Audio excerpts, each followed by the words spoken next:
Whenever you are, Mayor. Thank you. Good evening, and thank you for attending tonight's city council meeting. For those who are attending remotely, the camera in council chambers is set up to show those attending in person tonight. The platform we are using has a raised hand feature. You will notice a picture of a hand in the upper right-hand corner.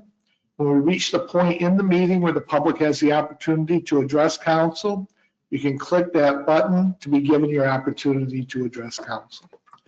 Please stand for the Pledge of Allegiance. I pledge allegiance to the flag of the United States of America and to the republic for which it stands, one nation, under God, indivisible, with liberty and justice for all. And Kathy, please call the roll. Mayor Tulley, Here. Councilor Selly, Here. Councilor Powers, Here. Councilor Scamperly, Here. Councilor Stevenson, here. Councilor Tebow, Here. Councilor Trim, here. Quorum present. We have one presentation tonight, and that'll be from City Manager Fonda Cronus regarding the local share identification for New York Swims grant.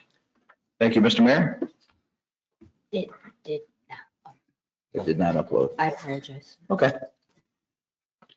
So we have some technical difficulties as far as the handout is concerned, but I do believe council has a copy in front of them. So we'll deal with the situation as it goes, and we'll make sure that that gets published for folks Absolutely. afterwards. So I'm going to turn council's attention to slide 2 of the deck. As you'll recall, the local share originally of the New York Swims grant was $627,000. Hopefully council also recalls upgrading the splash pad, and that added slightly over $120,000 in all local share for a total of about $750,000 local share. Under normal circumstances, we would have that already identified. That's one of the things I've tried to do over the course of my tenure as city manager, is when we get a grant, identify where the local share is right away. I think that's a very prudent action and shows fiscal responsibility on the city's part. This is a rather large grant, almost $750,000 is big for us. So we have wanted to wait and see how the finances in 2025 are starting to shape up before we gave council some options on identifying where that local share comes. So I'll direct you to the next slide, slide 3. And the management team has put together a number of options, some better than others, but as full transparency goes, we try and give you every option. And then I think it's helpful in trying to frame the question and how we get to the final resolution. So as you can see there's a chart with 5 options. I've also put a feasibility scale as well, nothing super complicated, but I'll just go over the potential options for council to consider, and then we'll get into detail on a couple of them that the management team feels is a little bit more appropriate to look at than others. The first option is to pay the local share out of the operating budget. The feasibility on this is little to none. We haven't allocated those funds in the 2026 budget. The project will be completed in 2026, so you really can't wait for 2027, but let's just say the project went a little longer than we anticipated, and we were able to allocate those funds in the budget for next year. That would probably mean a levy increase of about 14%. So for all of those reasons, we feel this is little to no feasibility, but we feel it's important to mention it to give you a comprehensive list of options. Next on the list is a possible feasibility by paying the entire local share out of fund balance. Possible, yeah, the dollars are there to be able to do it. We'll talk about why that may or may not be a good reason later on. Another possibility is to borrow the $753,000 and pay it off short term within 5 years by having a ban issued, a bond anticipation note. That is certainly feasible and possible. That does add over the next 5 years about $150,000 in additional debt service plus interest. That number does not include interest. And that would be an estimated levy increase on its own of just under 3%. The 2 options we feel are the most feasible are the next 2. One is borrowing short term with a ban. and then converting those bands into longer-term bonds when we have to convert our ready bands. We'll talk about pros and cons in just a minute about that option. The last option there is a combination, a hybrid approach, paying some of it with fund balance and some of it with short-term borrowing. That gives council the most flexibility. We'll talk a little bit about that in the next couple of slides.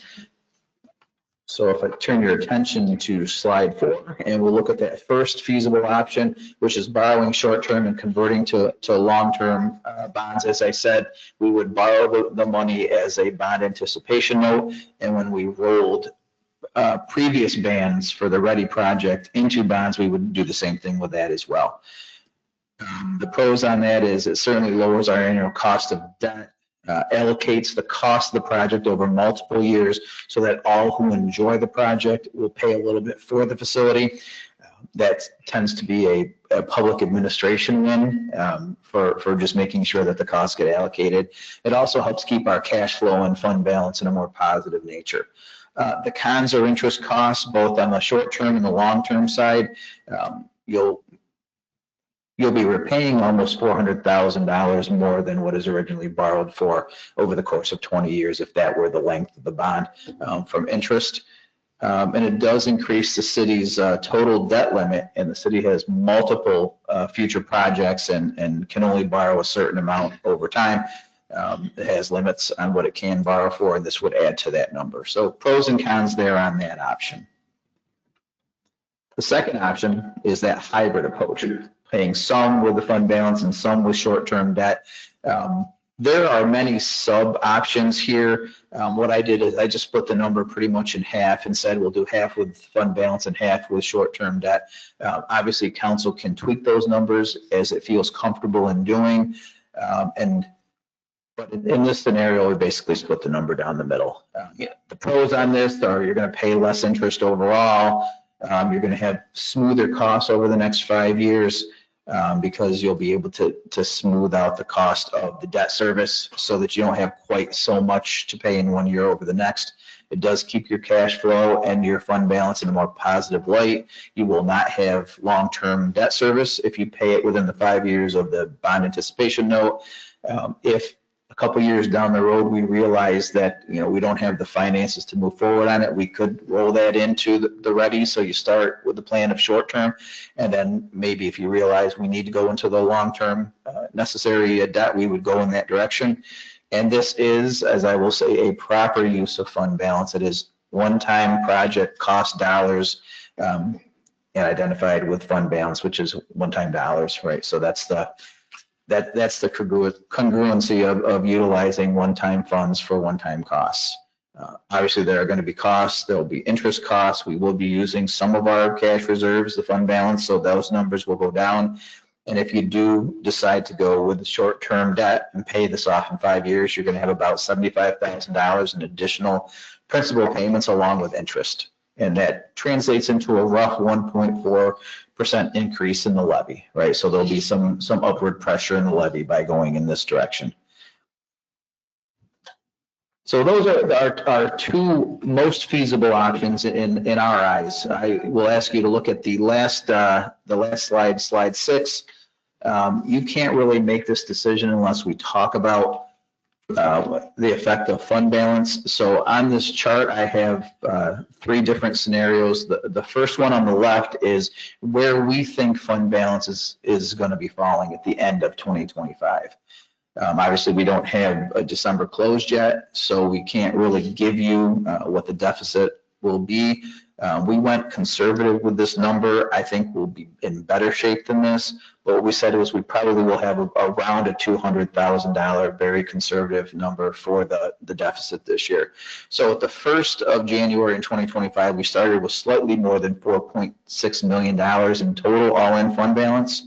If we run a deficit, we have to subtract out of that number. And so rough estimate in this scenario was at the end of the year 2025, we'd have slightly more than $4.4 million in fund balance. And this is all in the general fund, of course. Not all fund balance is created equal and not all of it is spendable. So we take that full fund balance number, we break it up into its component parts. And you can see those listed down there. I'll go over them in this situation in the left-hand side chart. So non-spendable fund balance is about $225,000. Non-spendable fund balance is like prepaid insurances and the like. Restricted fund balances are dollars that council has already set aside for other uses. That number is going to be roughly $375,000. $325,000 of that is council's decision in 2025 to allocate that amount to the Lower 4th Street parking lot GRG grant. So we did identify local share of that grant already. That's where that falls. Council, when you approved the 2026 FY 2026 budget, you allocated $280,000 and appropriated it for fund balance. That number has to be set aside. We're assuming about $100,000 in encumbrances for 2025 and about $60,000 in reserve balances. That leaves you almost $3.4 million in unassigned spendable discretionary fund balance. When you take that number and do it as a ratio of 2026 appropriations, which is how we measure that, you'll have about 23.2% of fund balance and compared to your 2026 spending. I like to be somewhere between 20 and 25%. That obviously falls just about in the middle there. Maybe even slightly to the higher side of that number. Now, I will caution that although I love the number 23.2% in normal circumstances, this is Ogdensburg and we do not live in normal circumstances. We have roughly $15 million identified in our asset management plan under deferred maintenance. So as much as I think that number is a good number in normal circumstances, that $3.4 million is a drop in the bucket of what we would need to cover our capital costs over time. So I'm just trying to set the stage on that and just say that it's a good number, but let's not think it's a great number. It's all relative. If we were to take that fund balance information and then apply utilizing all or part of the local share of this grant paid for via fund balance, that's what the middle and the right-hand boxes do. So none of the numbers change except we add in the middle box $753,000 in local share. We subtract that out of the unassigned fund balance and get slightly over $2.6 million, or just over 18% ratio of fund balance to appropriations for 2026. We don't want to go at all possible less than 17%. 17% represents 2 months worth of expenses and cash flow, and that would be about the lowest I would ever recommend to go. So this is really close to that and maybe too close for my comfort, but that's a decision not for me to make, it's a decision for the elected officials to make. If we look at the right-hand side, we change that local share number from the $753,000 to $374,000. That gives us a final unassigned fund balance of just over $3.0 million. And that ratio is 20.6%, so a little bit better than the 18.1. I would recommend that that's a good number. The management team would say that a hybrid approach is probably best in this situation. But any of the options that we discussed in the previous slide, other than the first one, are certainly viable for council to take. So at this point in time, we've provided you the information we feel is relevant for you to make a decision. We're not necessarily asking for a decision tonight. Would like to get this wrapped up sometime in February because we're going to have some pretty large expenses coming in the April to May timeframe, and I want to make sure that we have all of our finances for this project wrapped up. So we certainly will take direction tonight if council wishes to give it to us. If you want to take a couple of weeks and give us an answer, maybe at the second meeting in January or the first one in February, we'll certainly react with a resolution the following meeting to codify everything. So at this point, I'm more than happy to answer questions or take guidance from council, whichever you prefer. So thank you, Fonda. So any initial questions or comments to share with the management and council? So my initial thoughts, I like the 2 feasibility options. I like option 1. I'm very conservative about spending our money. However, I also see the long-term interest. I almost want to scrap the addition But if you look at the hybrid model, I'm a little nervous about spending too much of our fund balance. And almost $400,000 to do something like that sort of scares me. Bringing our appropriations down to 20.6%. And I would prefer a lower number of the fund balance if we did a hybrid model, even if we just used 200,000 and then, which cuts that almost in half. And I would imagine brings us up to around 21 and a half, something like that, for a number, which I feel a little bit more safe for a city. We're in trouble, you know, I mean, let's face it, we're digging out of a hole, and I have a lot of worries about just digging into our wallet like that. So I like to keep money in our pocket. So just my thoughts. Can I ask a quick question? Sure. Does the middle option mean that we don't pay interest? That is correct. So what does that save long-term? Depending on what option you take, anywhere between $200,000 and $400,000 over the course of 20 years.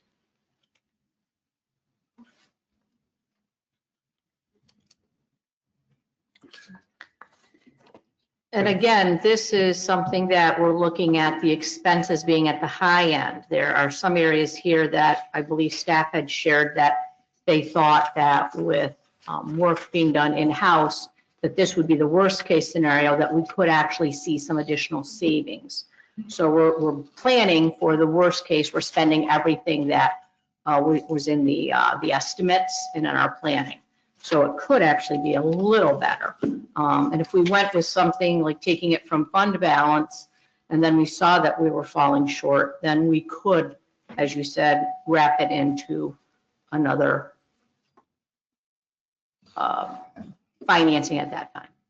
I think that's true. We should also be, council should know we haven't done any bids yet, right? So none of the costs have come through. They could come in higher than expected. They could also come in lower than expected, and that would change the local share. But I think it's important to have the conversation now with the numbers that we have in front of us to determine a strategy moving forward. We can always tweak the numbers and change them as we get more information. What would we be looking at with the hybrid model with potential interest costs? What would that interest be? Any idea? Is that with a short-term debt model? We're talking about 50 to 60,000 all in.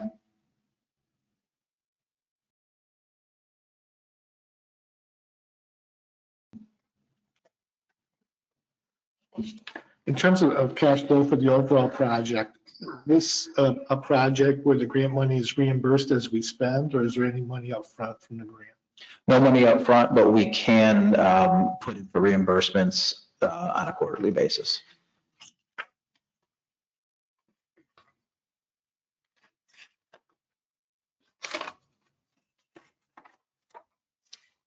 I tend to agree with Dan. I think we should maybe take a little less out of the fund balance and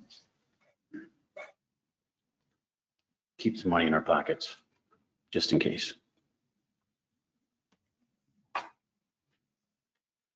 I guess I need to chime in. I think that that third option, along with Dan, is our best option. And I'm not sure 50% is the correct number.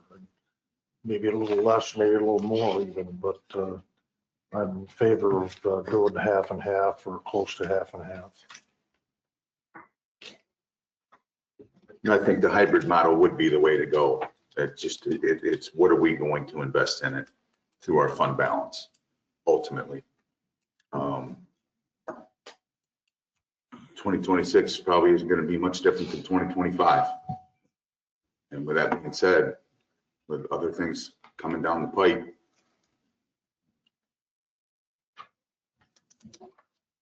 $3 million isn't a whole lot of money to have in your fund balance. Do you think I'm close on that? If we went with the 200,000, around 21 and a half, maybe something, I mean.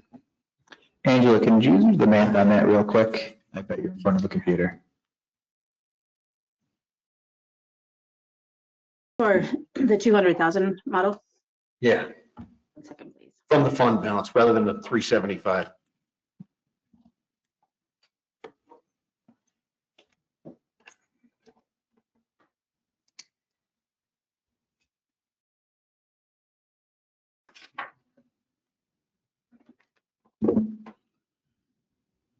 Might almost be 22.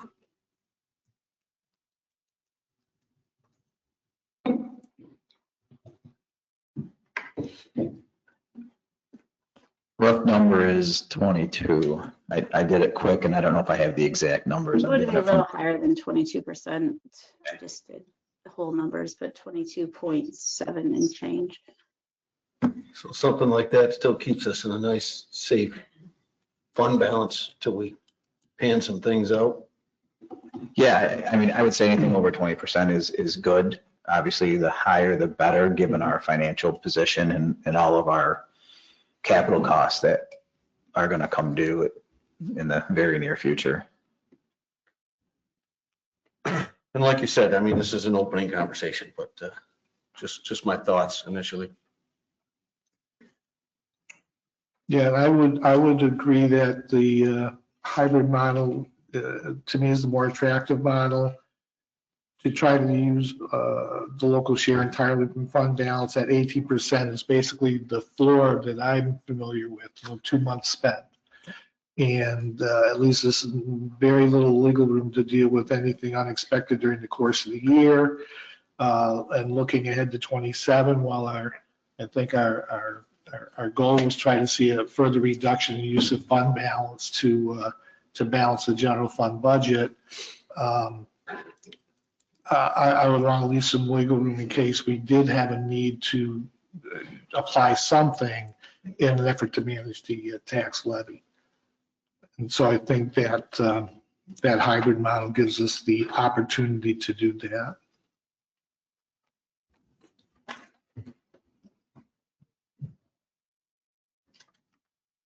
All right, so why don't we take a couple weeks to, after we've heard the presentation now, to think about where we might want to go.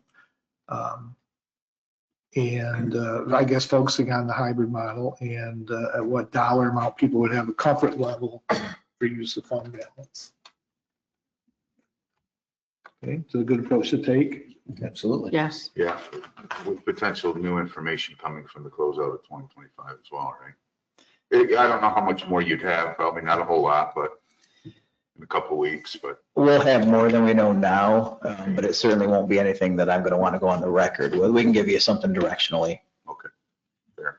For sure, and we'll add it to old business for next council meeting. Very good.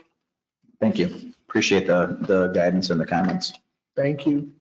Okay, we do not have any public hearings tonight, so that brings us to personal appearance. At this time, if anyone attending in person would like to address council, please come down to the podium and you will have 5 minutes.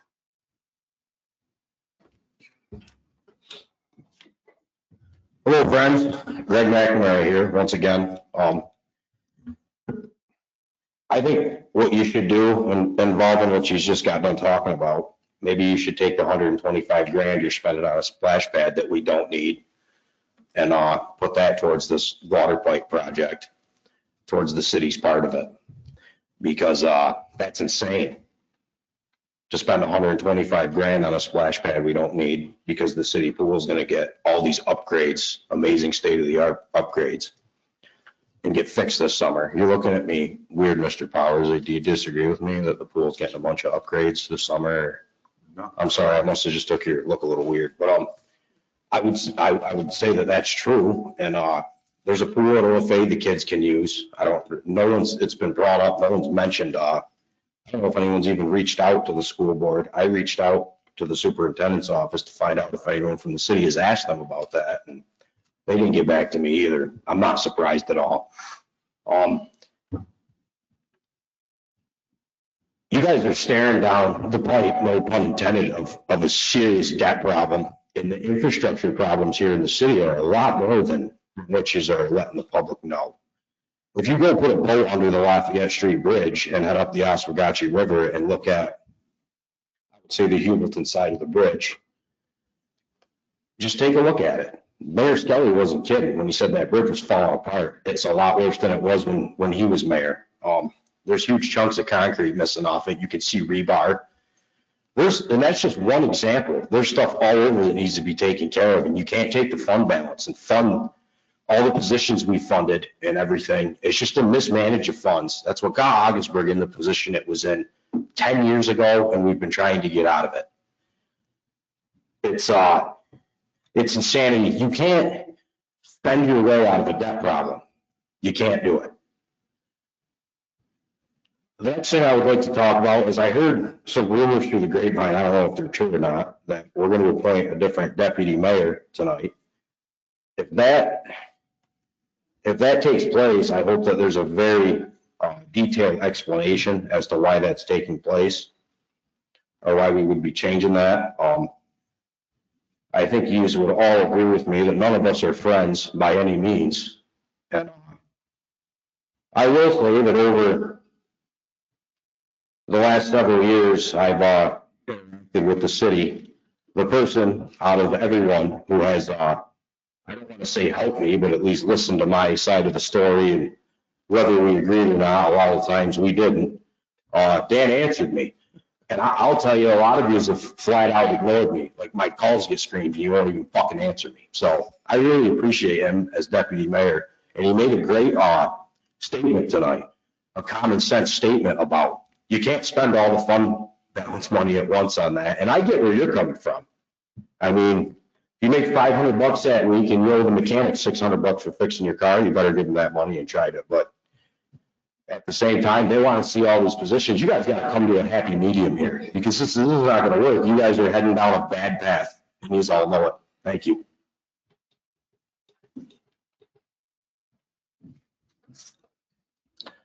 Now, if anyone attending remotely would like to address council, please use the raise hand feature.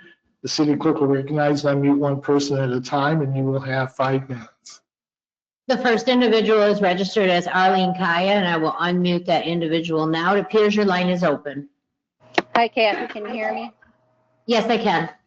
Okay, good evening. My name is Arlene Kaya. I received an email back today from the mayor that the council received and the city manager and codes regarding the comment at the November 10th, 2025 meeting by the mayor that he brought up himself on home-based businesses.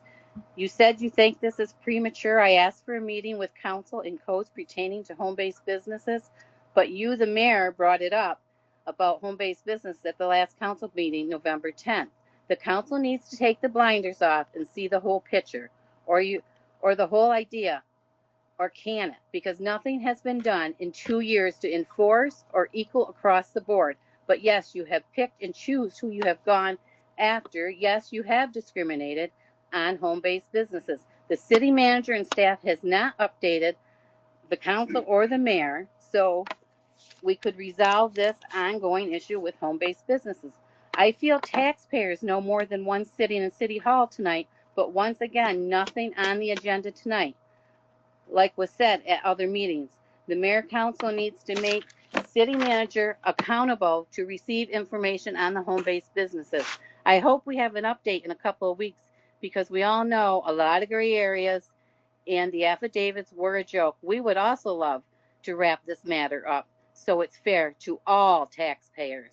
I hope this can be on the agenda at the next meeting, because I should have my foils by then. I would be happy to update all council members on this matter. I have lots of foils, but I think everyone needs to communicate and know what's going on with the home-based businesses. So a meeting would be very productive for the mayor and council members. Yes, I know you don't want to hear this, but it's not going anywhere. Year 3, here we come. Thank you.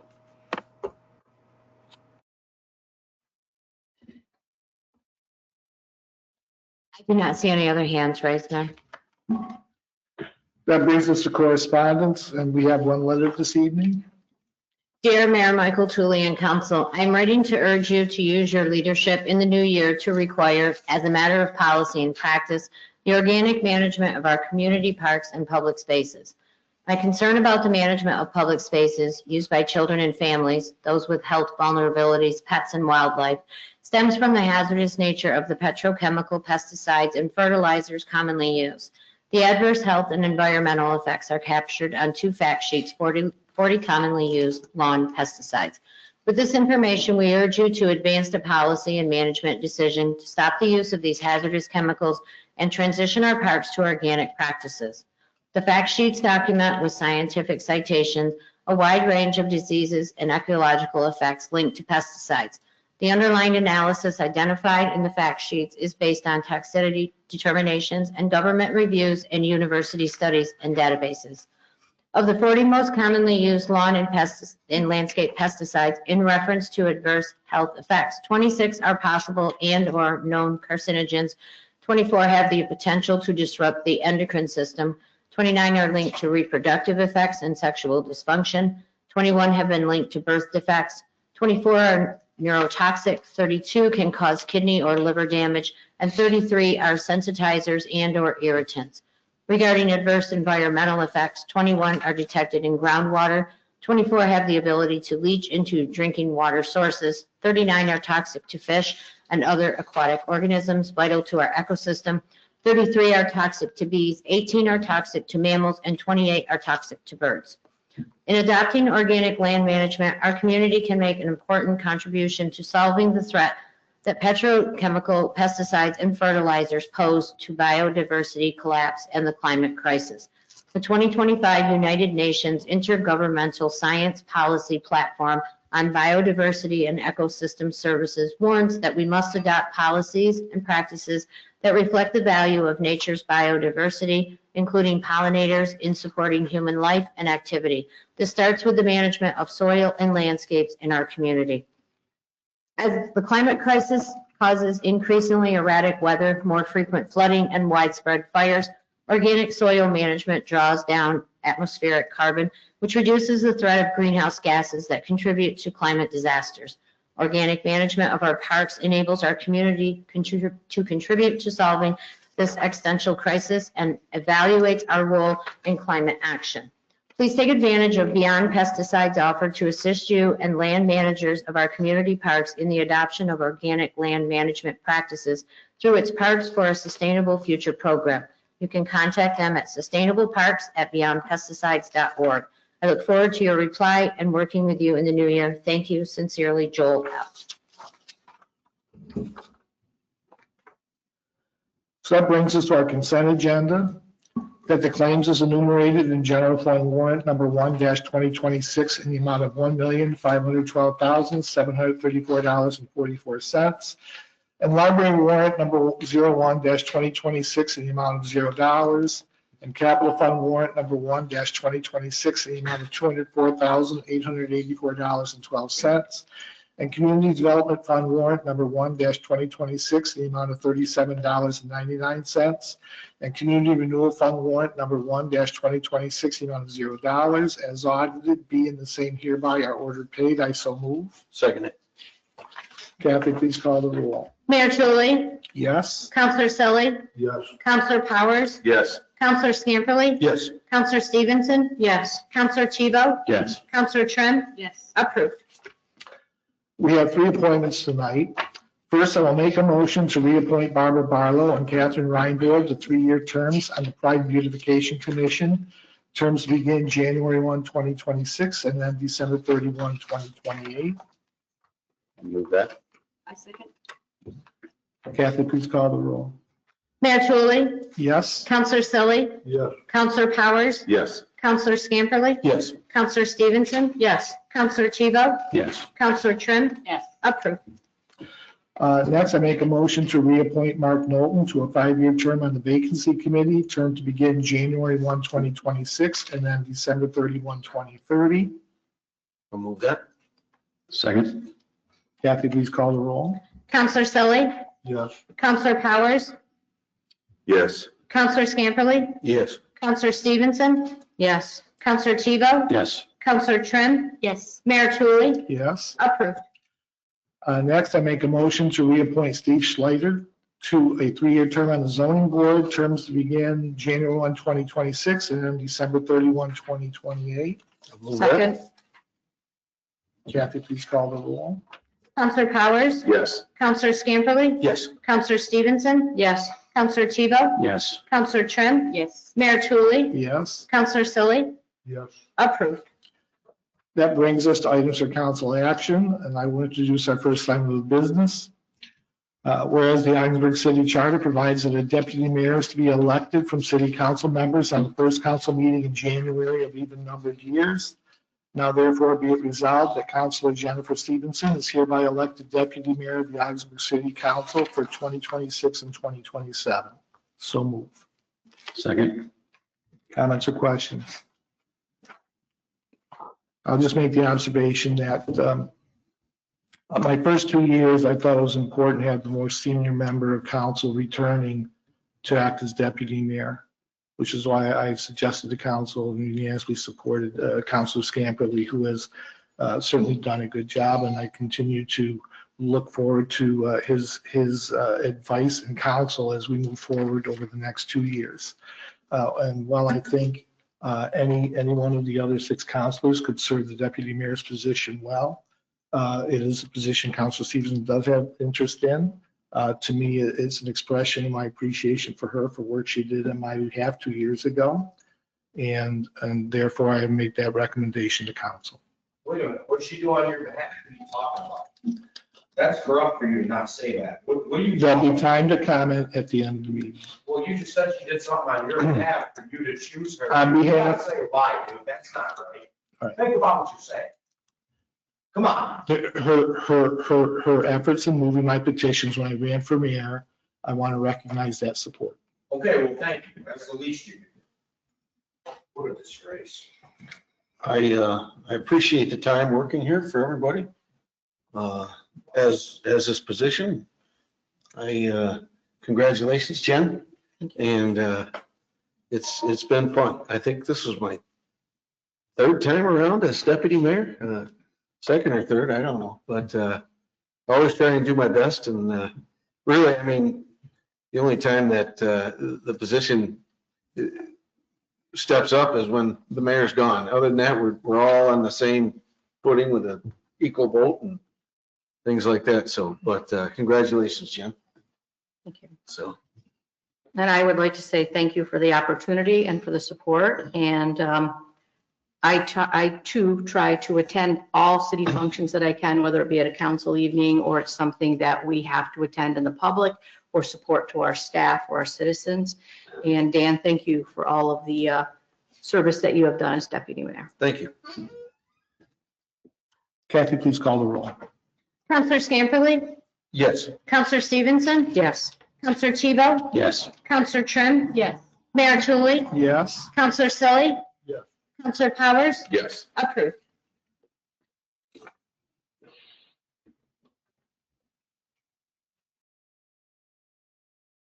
All right, our next item of business will be read by City Historian Julie Madden, but I don't see Julie here tonight, so I will take this. Oh, thank you, Mayor. Thank you, Mr. This is a resolution to authorize submission of a grant application for America 250 funding through St. Lawrence County. So I would care to introduce this. I'll introduce this. To a second. Second. Second. And again, just to summarize, I think as we all know, we're celebrating the 250th anniversary of the United States this year in 2026. And there's funding available to the city in the amount of $1,000 to help celebrate and celebrate this significant historical milestone. The application must be submitted by January 23rd, which is why it's before council this evening. Questions or comments? Kathy, please call the roll. Counselor Stevenson? Yes. Counselor Tebow? Yes. Counselor Trim? Yes. Mayor Tulley? Yes. Counselor Selly? Yes. Counselor Powers? Yes. Counselor Scamperly? Yes. Approved.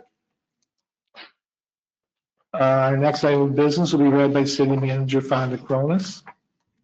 A resolution authorizing the acceptance of an engineering planning grant project number 2282 for infiltration and inflow study. I'll make that motion. Second. Just a highlight, Sure, the city received a grant for $100,000 to perform this planning study. This is a required resolution and language herein, required by the funders. It basically authorizes the city manager to be the authorized agent and identifies the source of local funds which are in the 2026 budget. Questions or comments? Kathy, please call the roll. Counselor Tebow? Yes. Counselor Trim? Yes. Mayor Tulley? Yes. Counselor Selly? Counselor Powers? Yes. Counselor Scamperly? Yes. Counselor Stevenson? Yes. Approved. Our next item of business will be read by City Manager Fonda Cronis. A resolution calling for a public hearing and public notice on a proposed ordinance to amend Chapter 221 entitled zoning, Section 221-8 entitled zoning map, parcel number 59.022-10-5.1 to be rezoned from adaptive reuse to medium density residential. Someone care to introduce this? I'll move that. Second. And again, just a quick overview, please. Sure.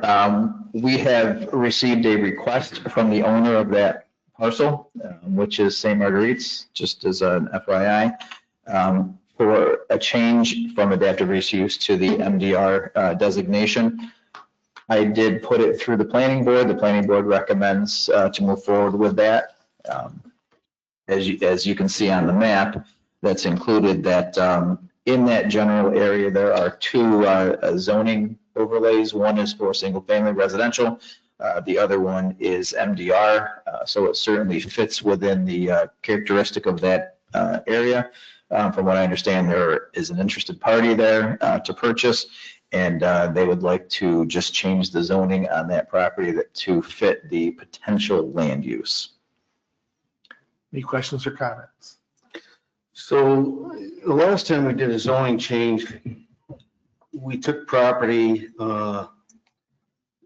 that was off the tax rolls and put it on the tax rolls. I'm not seeing the future here of that. The residents around the neighborhood that I talked to seem to want it to stay in the current zone. They like the office facility, and we rezoned this, so I'm trying to say maybe 8-10 years ago. And it worked well as it is. I'm against even a public hearing. I know this only calls for a public hearing, but I've been asked to not change that by many of the residents. So I'm going to vote no on this. I will support the public hearing, but I am inclined to be very concerned about a change here. I too have had neighbors reach out to me concerning this. It is my old neighborhood. I grew up across from the parking lot of this building, so I have had people reach out to me. So I am very concerned, and I hope that people that are concerned will come to the public hearing so we can understand what their concerns are fully as a whole.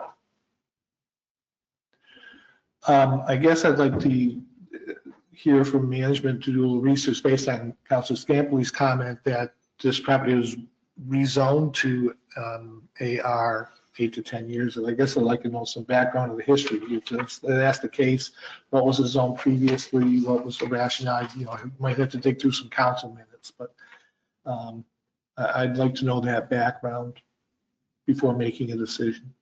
But I will support the public hearing. Anybody else? I've had some concerns as well. Most of it being generated through constituents of the neighborhood, quite frankly. And in all honesty, it's the most feedback that I've gotten in quite some time from residents related to a zoning issue that we're dealing with. So it would be interesting to see how it all plays out in the public hearing. Okay, anyone else? Kathy, please call the roll. Counselor Trim? Yes. Mayor Tulley? Yes. Counselor Selly? Yes. Counselor Powers? I'll support the public hearing, yes. Counselor Scamperly? No. Counselor Stevenson? Yes. Counselor Tebow? Yes. Approved. Our next item of business will be read by City Manager Fonda Cronis. A resolution authorizing the city manager to execute an agreement between the city of Ogdensburg and the Ogdensburg Bridge and Port Authority for airport security. I'll make that motion. Second. Questions or comments? Kathy, please call the roll. Mayor Tulley, Yes. Counselor Selly, Yes. Counselor Powers, Yes. Counselor Scamperly, Yes. Counselor Stevenson, Yes. Counselor Tebow, Yes. Counselor Trim, Yes. approved. And I will introduce our next item of business, and that'll be a resolution to accept the 2025 Board of Ethics Annual Report. Second. Again, the report was fairly straightforward. The Board of Ethics met twice last year. One was basically its organizational meeting. It was the first time the Board of Ethics had a meeting since it was created at the end of 2024. Basically, they established rules and regulations that they would govern their operations by, but they received no complaints to investigate in 2025. They received no requests for advisory opinions from employees of the city in 2025. So they had a pretty quiet year, which I think we can all appreciate. Any questions or comments? I just want to thank everyone that serves on that for their service. Kathy, please call the roll. Counselor Selly, Yes. Counselor Powers, Yes. Counselor Scamperly, Yes. Counselor Stevenson, Yes. Counselor Tebow, Yes. Counselor Trim, Yes. Mayor Tulley, Yes. approved. The next item of business will be read by City Manager Fonda Cronin. A resolution authorizing the city manager to enter into a contract with Labella Associates DPC to provide consulting services for the city's Phase 1 and 2 environmental site assessment activities for the Jackson Street east of Fort de la Presentación site.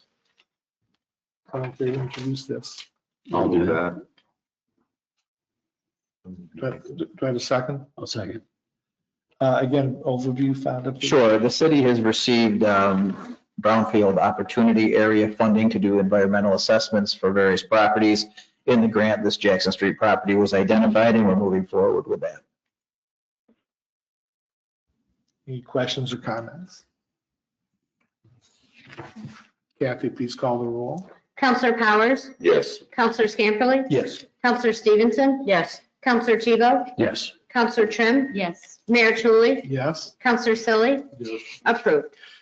That brings us to old business. Does everyone have any old business this evening?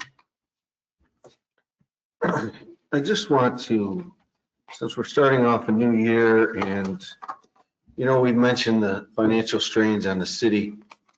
I'd like to say there's much interest in my part anyways, in talking to the county if we could about maybe rehashing somewhat of a better sales tax deal. I don't care if it's the other half a cent or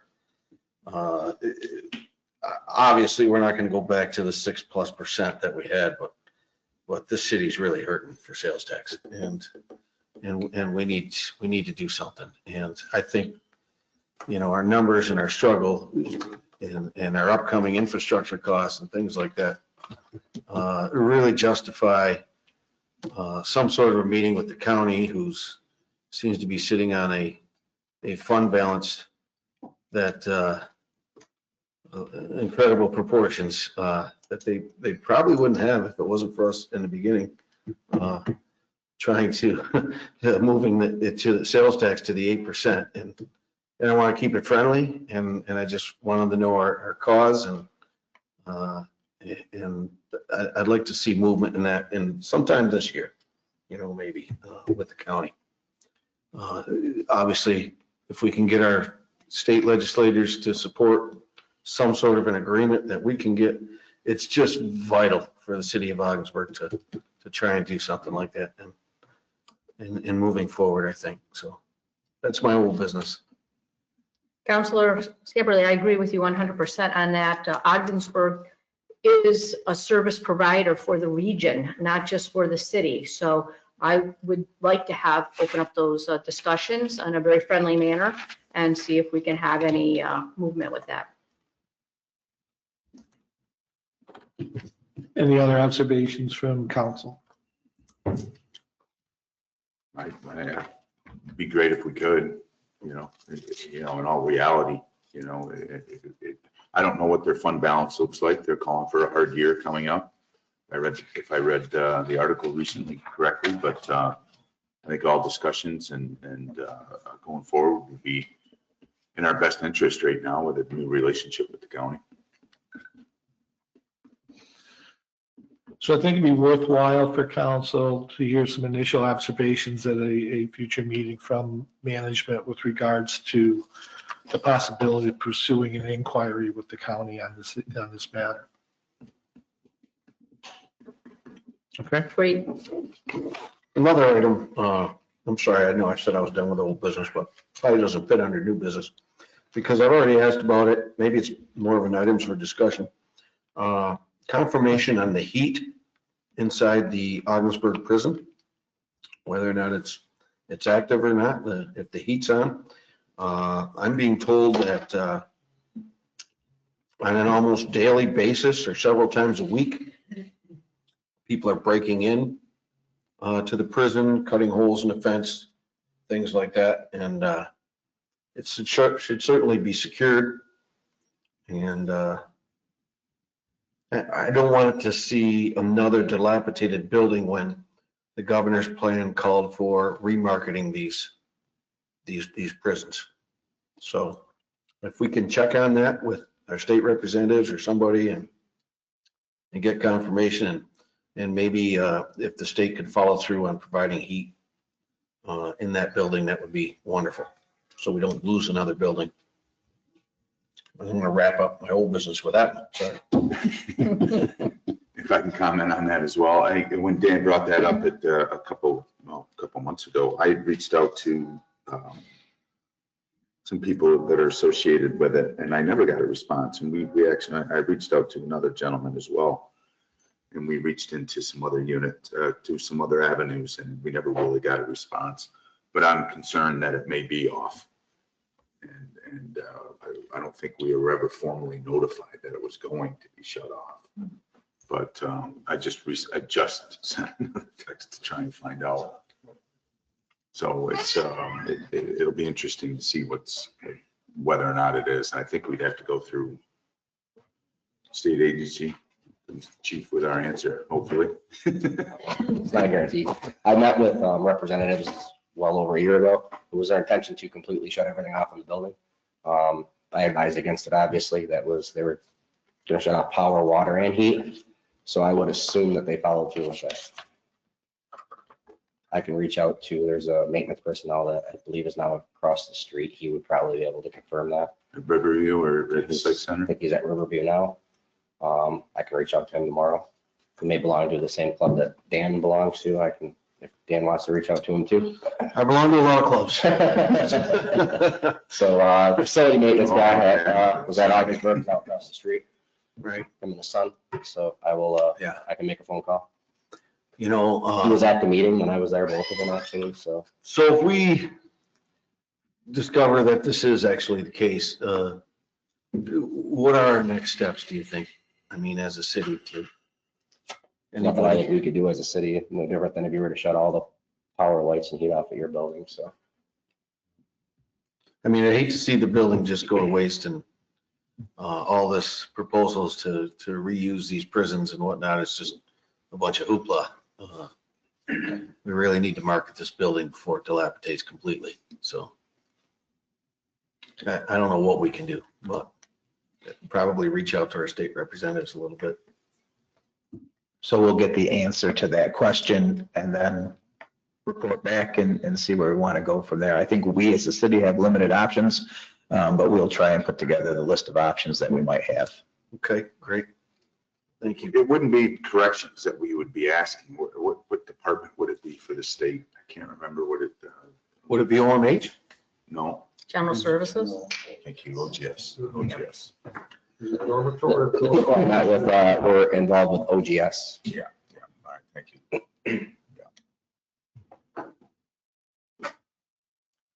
Okay, any other old business? All right, brings us a new business. Any new business this evening? All right, that brings us to items for discussion. We'll begin with City Manager Fonda Cronin. Alrighty, item number one, certainly the management team, and I'm sure that we speak for council, would like to thank both the Kiwanis organization and Anson Corporation from providing the city with an automated external defibrillator, also known as an AED. I believe we put that in Lockwood, right, Shane? Yeah, in Lockwood, and that replaced an older unit. So Lockwood is just a slightly safer building in case someone were to have some type of a heart event. So we just wanted to thank both organizations for providing it to the city. And the second item for discussion, I'll read a quick little update about street lighting. So this is a street lighting update. Council has asked for additional information as to why some street lights appear dimmer than prior to the LED lights being installed. As an FYI, the city replaced its old high-pressure sodium lights with LEDs. As part of the city's conversion from the old style lighting to LED fixtures, the lighting system now performs differently than the legacy system. The old fixtures emitted light in all directions, creating a broad ambient glow that included significant spill light and uplight. By contrast, LED fixtures are designed to direct light precisely onto the roadway and sidewalk. While this approach improves efficiency and reduces glare and light trespass, it also reduces the overall glow of the streetscapes, which can cause lighting to appear dimmer than when illumination levels meet applicable standards. In addition, LEDs distribute light more evenly along the roadway, whereas the old style lighting created brighter hot spots directly beneath each fixture with dark areas in between. The more uniform LED lighting can feel less bright because there are fewer intense points of light, despite improved visibility and contrast.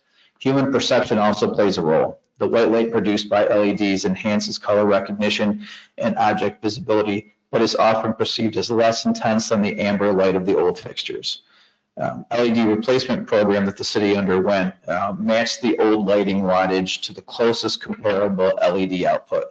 While my explanation discusses some variation in the perceived brightness of the new lights, management feels that the lighting is appropriate based on the city's previous street light setups. Any questions? Do these lights save us money, the LEDs? Yes, they do. Okay. Yeah. Thank you for that update. Sure. The third update, actually the next two are two grant updates. The city recently received a $5 million award to upgrade its drinking water system.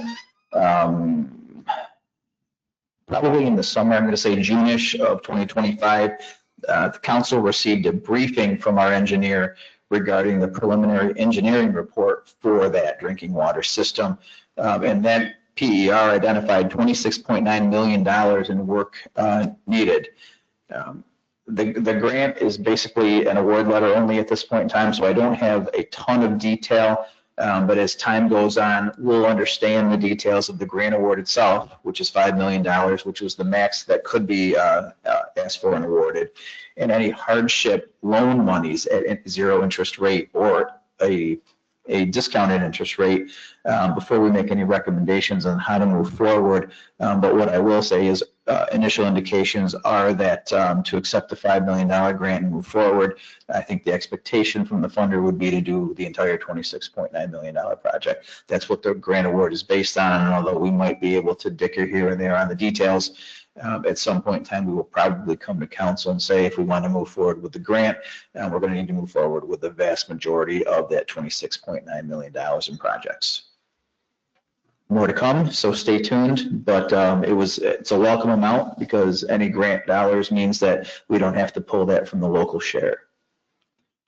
As far as a LWRP planning grant is received, the city did receive a $250,000 award to do that planning upgrade. I applied for two planning grants, one to do a comprehensive plan and one to do the LWRP update, in the hopes that we would get one, and we did. So job well done from our grant consultants.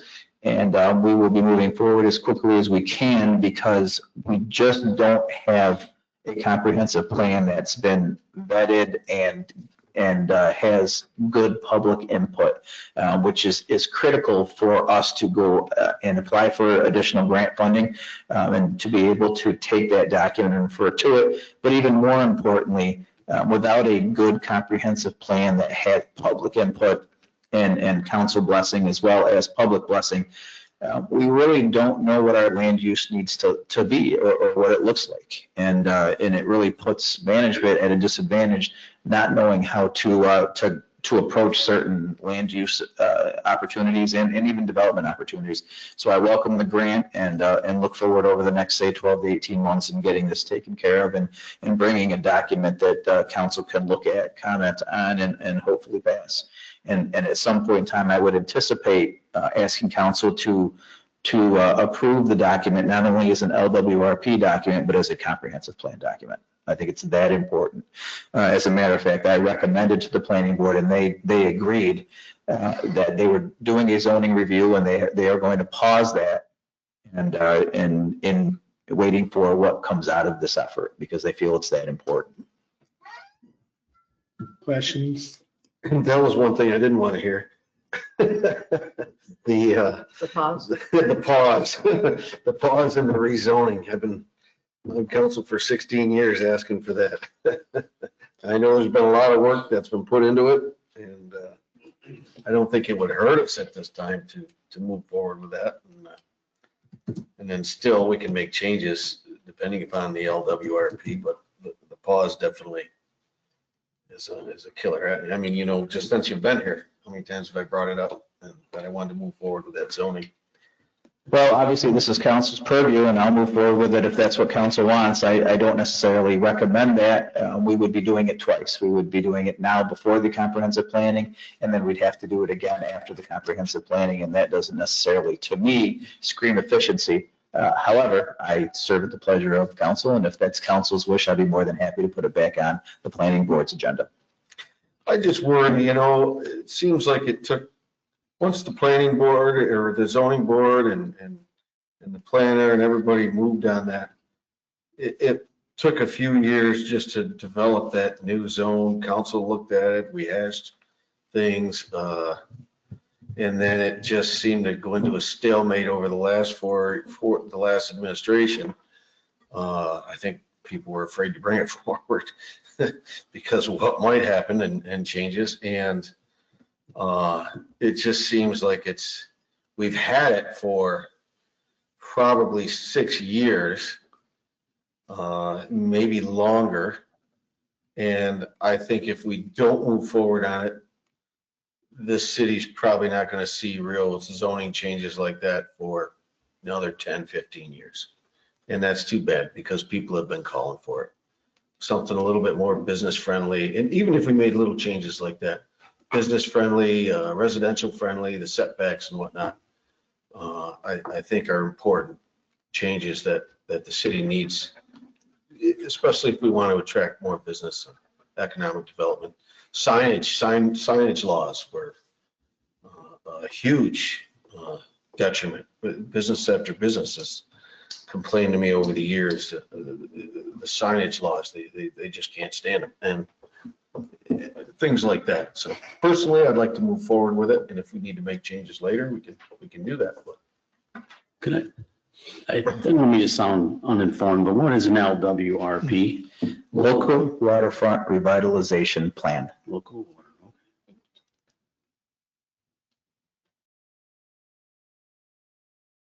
For years, we've used that as our model for the city, Gotcha. right? You know, and then the previous council, we came out, there was another one was drafted. I don't know if it was ever adopted. It was ever really adopted. But going forward, you know, they're vital to have, and I can fully understand Councilor Scamperly's concerns here related to zoning and all of the above, but you know, I don't want to be redundant at the same time, but you know, I get concerned about how far out we're going to have to eventually be with any real significant zoning potential changes, especially with a lot of things that are in the hopper with grants and the Marina District and some other areas. Now they are zoned. I believe they're zoned adequately now I stand correct. But still going forward, but again, I also don't want to be redundant in the manner either. I would like to see the master plan and go forward with the study. Because if we change zoning now without that master plan, then anything that is done during that zoning change now will be grandfathered in after the master plan is decided. So it could end up with a huge change here, and then the master plan is already, that is recommended, doesn't follow what the zoning change we made. So I would like to see the master plan before we enact the zoning change. I too am disappointed, Dan, because we have been waiting for that for quite some time, but let's move this LWRP through and let's follow that. Right now, any business owner, any citizen can ask for relief from the zoning code by going to the Zoning Board of Appeals and proving why their need is there. So there is relief for those that find that the zoning is not friendly to what their production is, what their needs and wants are. They just have to prove the test. I come from 8 years previous zoning board experience. So I would like to go forward before we enact any zoning change. Yeah, I think it's important that the update of the comprehensive plan / LWRP be given the highest priority in 2026. We need to get that work done. We need to help with the help of our community, our citizens, our business community. And then, once that is updated, then that will help give direction toward revision and review and update of the zoning code, whether that could start toward the latter end of 2026 or maybe the start of 2027. But, I agree, waiting another 3, 5, 10, 15 years to deal with zoning is certainly not productive for us. And I appreciate your frustration about that. And then at some point, determining a priority about the update to the municipal code. But I think the comprehensive plan LWRP deserves the highest priority going forward this year. And this grant certainly helps us address that. Great. Yes. If I could just make 2 comments. Yeah. Number one, I think the most important thing we can do to serve business is what we're already doing with the economic development position. We have a direct conduit into the business community, and we're doing everything we can to support those efforts on a daily basis. The second thing is that as long as I'm your city manager, it will not be 10 years before council looks at a zoning update. I can't help what happened in the past and why it was tabled, but I've heard council and their desire to get this done, and I can guarantee you, as long as I sit in the chair, it will not be 10 years. It will be significantly less than that. Thank you. I've been sitting here for 16 years asking for this, and I'm looking tonight going, I'm gonna be here at 20, and it ain't gonna happen. So I appreciate your zeal on this. We can put a $9 wager on it. Less than 10 years, and it will be less than, you won't be here 16 years before you see it. Okay, next, the lead service line update. Sure, let's just talk about lead service just a second. I'll read a portion of a press release just for the public information. The city of Ogdensburg is required by the federal government to check to see if water service lines contain lead. I think as we all know at this point, lead in water lines is a serious health risk. The federal government itself in this grant program has categorized water service line in 2 parts. One is the private side, which goes into the building, and then what they call the public side, which connects to the city's main water line.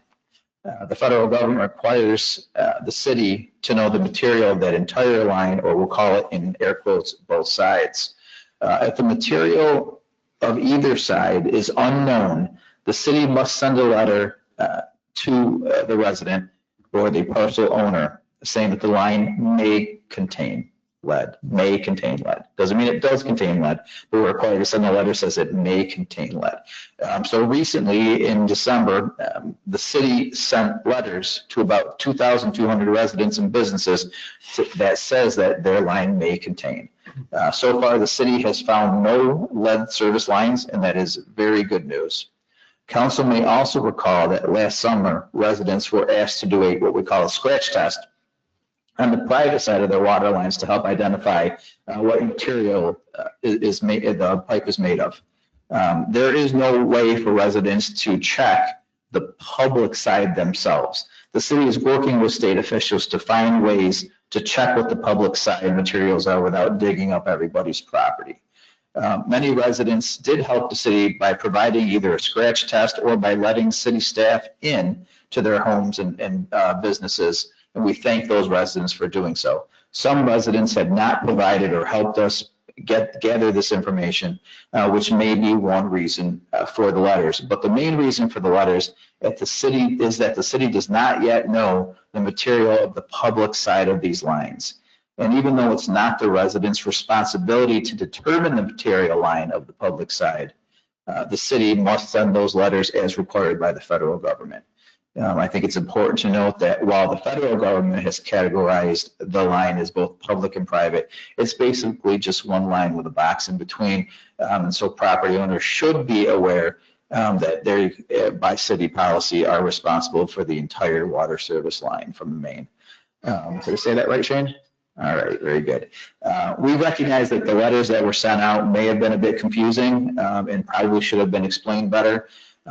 So bottom line is this: if residents have already submitted a scratch test or let a member of city staff in to determine the private side, no further action is needed. We will continue to work with our funders and state officials to identify the best methodologies to determine what the public side information is. Questions or comments? This might be maybe for Shane. Are the majority of services in the city now copper? Would you say? Majority, probably a big word. Right. Yeah. I can tell you since they started putting them in the late 60s, it's copper. Okay. So we have records back to about 1960 where they started using copper, but sometimes sketches didn't get made. Right. So You just put it in, didn't write it down. yeah, so most of it is either copper or galvanized. So you see, like you said, zero runs. Okay. Yeah, I talked to Fonda about this last week because many people were confused by the latest letter. You know, it was all our impression that, you know, we got the letter in July. If you did your scratch test, submitted your paperwork and your picture, you were done. And now we got a second letter. And certainly, you know, again, led to confusion. So I thought it was important that we try to clarify again, just to echo what Fonda reported tonight. If you've done the scratch test and submitted that document, submitted your picture where the water comes into your house from your side of the property, that's all you need to do, you know, and we'll keep you updated by letters to tell you how the work and the study is progressing as we work our way through this. Okay. Any other items for discussion from council?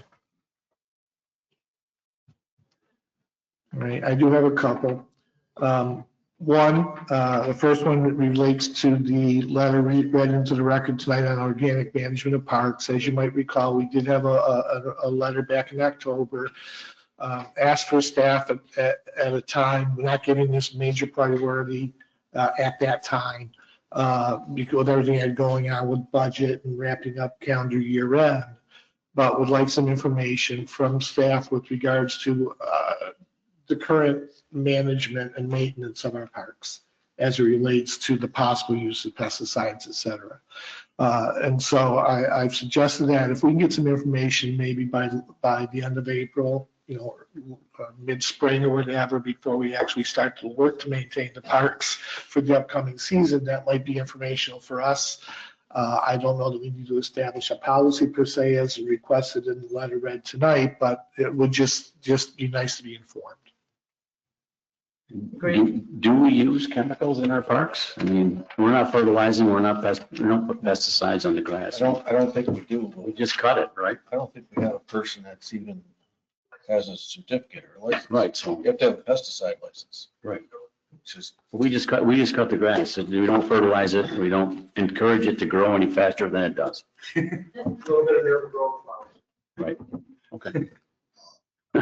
Well, again, I don't know that it's going to be a complicated report. The Q&A doesn't satisfy my request for a report, quite honestly, so something for management by the end of April would be welcome. The other point for the community, a local television producer, Christine Darrow, who's also known as Christine the History Queen, has produced several shows on public television focusing on Northern New York history museums. Last Tuesday, the show featured the Sherman Inn here in Ogdensburg. I found it entertaining and informational show. It was seen by many PBS stations across the country, which is certainly good news for Ogdensburg. It's about a 30-minute production. If you have the opportunity, want to see it, if you do a search on YouTube, you can access this production. Christine also informed the group I was with, I viewed the show at the Sherman Inn, that she plans to return to the city in July, where they will be doing a show featuring Fort de la Presentación and reenactments of the siege on the fort. So we look forward to another show featuring Ogdensburg on public television. Again, something that goes nationwide. And I thought it was exciting to see that production. It really was. So if you have an opportunity to view it, please take the opportunity to do so.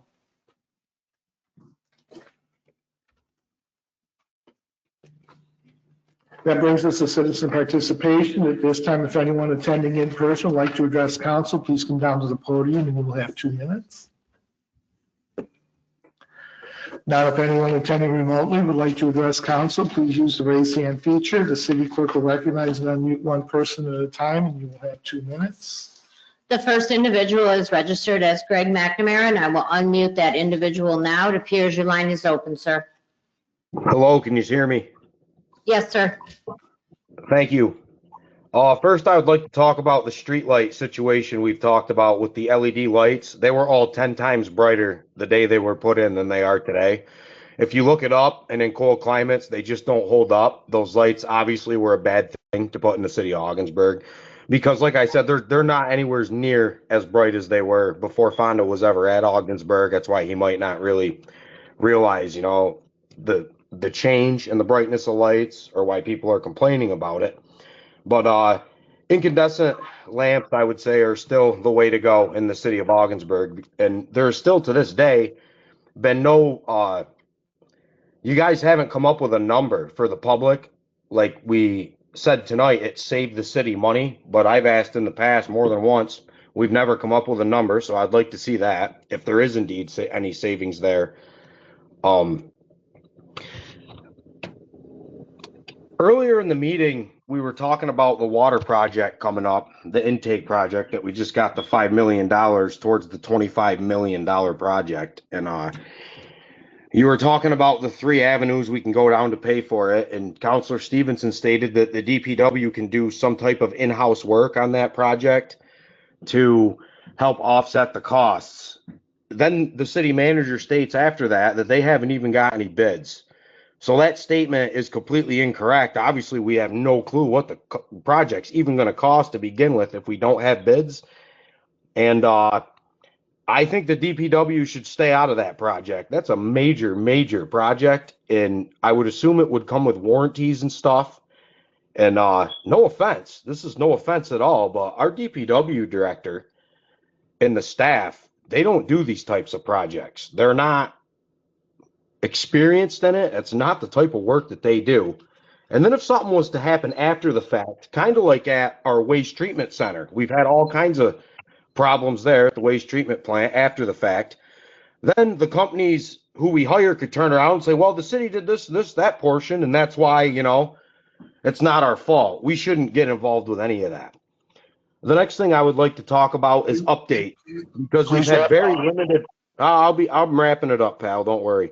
We've had very limited updates at the meetings compared to the last administration, and updates are very good. They are what informs the public. Like, we haven't heard a single word in 2 years, I don't believe, on the land bank. And then more recently, I would like to see an update on economic development, what we're doing there with the money we've spent there. And then maybe an in-depth projection of future accumulated debts from employee insurance, retirement costs, from all the employees we've added since the last administration. From Angela Gray, I think she really did a great job in the past. Anyone who's a private business owner in St. Lawrence County, the richest of the rich, he got them to where they are. That lady is a genius, and you need to start asking her questions and her to handle the financial things with the city, I think, more than the management. I don't mean to be rude or nothing, but people got to know when to stay in their lanes. Just look at any of the records from past meetings from throughout the entire last administration, and I'm not talking about what was on the agenda as some of the crazy stuff they tried to pull, but just basic running the city. Updates were every meeting, and they were great. And that's how you make transparency, and that's how you run a city. One last thing, if you'll let me squeeze this in, is we've talked about, or I have talked about in the past, or asked you to get a list of city employees that live in the city and don't live in the city. Because you guys complain about revenue. The city is losing a ton of revenue by you allowing all the employees to live outside of the city. So Hubleton, Lisbon, Morristown, these other towns love it because people come here and get these great government union jobs, and they don't pay anything back to the city in which they work for and get their employment from. That is a very honest question for someone to ask. I would like that to be answered in the future too. Thank you.